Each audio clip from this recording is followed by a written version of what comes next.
Hey, what is going on, Guardians? HaVoC here with my impressions of the Destiny the Taken King 2.0 patch that was delivered this week.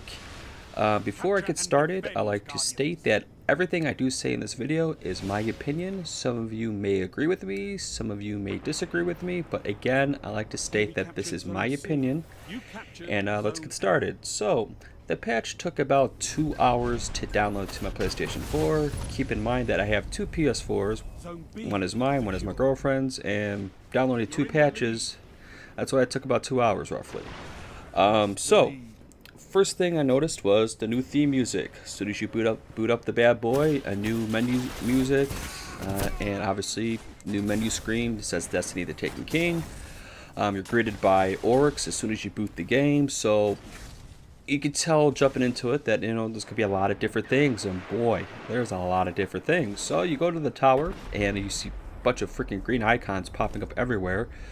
You go to your Vanguard, Quartermaster or whatever, I keep the Hall of Guardians or whatever, and let's say you're a hunter. You go to Cade, he gives you a hunter class mission, either you're a blade dancer or you're a gunslinger, and you do steps and steps of the quest for like a gunslinger, and then after you complete all that, you get a legendary class item that you can't use until you're level 40. But yeah, also with the blueprints, let's start with the exotic weapons and armor blueprints. Now, if you do have them, they are blueprinted, but I like to also to let you guys know, if you didn't notice it already, that let's say you accidentally delete your Gallahorn or whatever, or you just delete it and you just like, okay, I got too many of these, or you don't need it because you have a blueprint. But like, if you go to your blueprint screen, yeah, you can repurchase it, but then you have to re-level it up again, so you got to start from scratch. So keep that in mind before dismantling or getting rid of your exotic weapons. Same that goes with armor. Yeah, you get a blueprint for it, but if you delete it and you want to repurchase it, you have to re-level it up once again. So even if you have duplicates or whatever, keep them, because you'll need those, I believe, in order to ascend to year 2 stuff. I could be wrong, but I think you need a copy of year 1 to ascend to year 2, if it's year 2 compatible. So there's that. But with the shaders and emblems, you can delete those because those are already stored, and you can just re-pick them up free of charge. So all those unwanted emblems and shaders that you had that you never used, you could just delete them. And if you ever want them back again, free of charge, go to the kiosk and then just rebuy them, so to speak.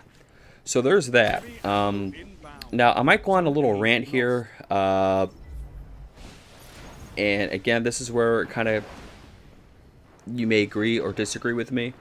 The new voice of the Ghost. Okay. I listened to dialogue. I ran a few story missions, patrols. Listened to Nolan North. I think he's great. I actually like the voice change. For those people who are defending that Dinklage is better, you're fucking crazy. Because he was the most... It was... Of all the reviews when this game came out, Dinklage was one of the negative reviews of this game. Yes, there are a few lines that are kind of like nostalgic. And again, we were stuck with Dinklage for about a year. So we just got kind of used to him talking. And people are already judging Nolan North already after, what, 2 days, 3 days since this patch has been released? Or depending how when you're watching this video. It's just nonsense. You're comparing an actor in Dinklage, who I think is fucking horrible. Other than Game of Thrones, what else has he done? Elf? That movie was horrible. Pixels? That movie was horrible. He's not a good actor. He only has Game of Thrones. And that's it. He's done other movies like X-Men or whatever, but who fucking cares? He's not a good actor. And when you're comparing him to a voice actor who is like the best in his field in video game voice acting, calling Nolan North not that good because he sounds different. Of course he sounds different. People don't like change, apparently. They just don't. And it's a shame that people do that. And I've heard some comments from people, from friends and people I've been a part of party chats, and I'm not going to repeat that because, I'm not about that, but there was a lot of bashing to come into the voice. And the only thing I could say about Nolan North, that what he kind of sounds like a little bit, is C-3PO from Star Wars. That's about it. I mean, a little bit like that.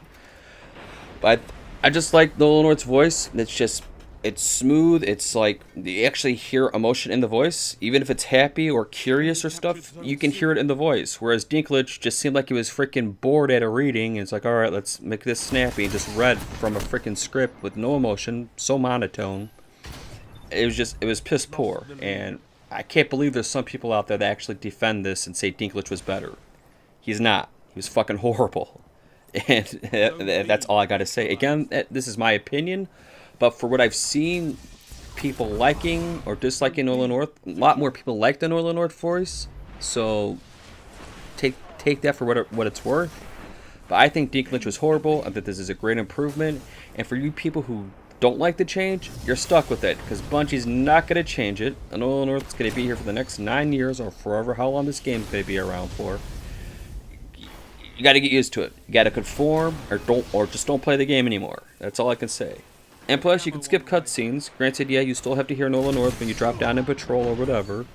But I don't know what to tell you. I know I went off a little tangent rant here, but it's fucking annoying.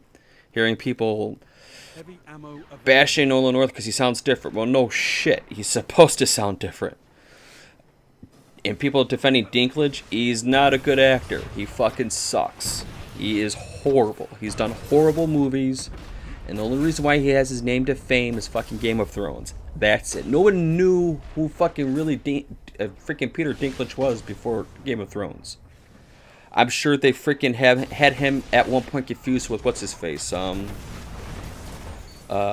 The fucking guy from The Lord of the Rings, the guy who played Warwick Davis. Yeah, I'm sure before that they thought Dinklage was fucking Warwick Davis. For fucking crying out loud. But I digress. So I'm done with that little tangent there. As for everything else, I like the questification they did with everything, how you could track everything. Just everything looks good, and this is just that. This is not even the Taken King content. This is just year one, questified and Taken King-ified, so to speak. And yeah, I'm actually liking the direction Bungie is going with this. It's like most people have said. I think year one was basically a year-long beta, so to speak, and that this is the game that we're finally deserve and finally going to get, and I can't wait to play the Taken King. It's going to be crazy. As for Crucible stuff, I've only played Rift. I thought Mayhem was supposed to be a part of it, but I have yet to see Mayhem being able to be selected. I've been playing some Rift, and it's fun as hell. It's crazy. As for weapons, I've noticed that a lot of people use Necrochasm, and Necrochasm is so freaking OP now. I can't believe I'm actually saying that Necrochasm is actually relative. People actually use Necrochasm. I've used Suros a few times. It looks pretty good. I mean, I can notice a big difference with auto rifles. I've been using Hawkmoon a lot more, and wow, seems pretty nice. It actually does, if you notice, if you've been using Hawkmoon, I guess the luck of the chambers have a different shot. If you listen, you can hear that the gunshots sound different from time to time, and I'm assuming those are the luck of the chamber shots. So I noticed that. What else? Shotguns are not as powerful as they once were in PvE. Instead of taking down Praetorians and shit for 2 shots, it takes 4 or 5 shots on sometimes. Yeah, I mean that's all I really have to say. I guess this video is basically a tangent rant on the whole Nolan North Peter Dinklage thing, and I stand by it. And you can agree, you can disagree, but he's here. Nolan North's here to stay. Some of you naysayers need to get over that. It's not going to change. You can't always get what you want, and you need to conform, or just don't play the game anymore. Plain and simple. And I'm sure someone made a fucking petition on a website, bring back Dinklage, but you know what? It's not going to happen. It's just not. Plus, Dinklage doesn't even have time to do it. So it doesn't even matter at this point. So, what was your guys' favorite part of the 2.0 patch? Was it just the overall HUD, the questification of everything? What did you not like? I'm sure there'll be some people who like Dinklage. Why, I don't know. Again, leave your feedback below in the comments. I'm kind of curious on what you guys think of the whole 2.0 patch. Also, make sure to hit that like button on your way out of this video. And yeah, make sure to subscribe as well for more Destiny content. And with that being said, I will talk to y'all later. Peace.